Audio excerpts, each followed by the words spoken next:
Haleluya. Niko hapa leo kuongea kitu. Ninataka tu kuongea kuhusu mambo ya tuzo.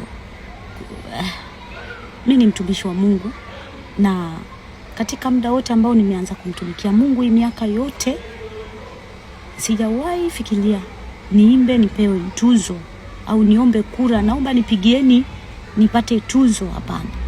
Nimejaribu iniingie kwenye akili. Sasa unajua watu hatufanani. Sasa mambo ya kutoa tuzo, nini zile kuomba kura, kwamba huyo apigiwe kura, hiyo sio eneo yangu kabisa. Ninawaomba waandaa tuzo, wale mnaandaa tuzo, mimi nitoeni. Hiyo siwezi, mimi siwezi kabisa, yani simo kabisa. Nataka nieleweke tu kwamba mimi siwezi. Wanaoandaa tuzo, Mungu awabariki sana. Waimbaji ni wengi wazuri kabisa ambao Mungu amewapa neema.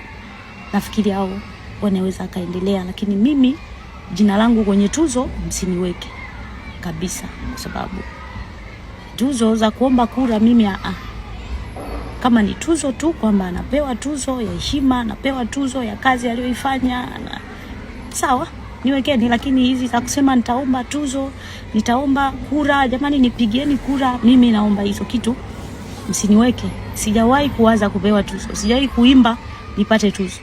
Shauku yangu ni watu tu wapone, watu wainuliwe kupitia ile neema Mungu amenipa. Basi Mungu abariki sana watu wa tuzo, mnaotoa tuzo, nisikieni tu na mnielewe kwa uzuri.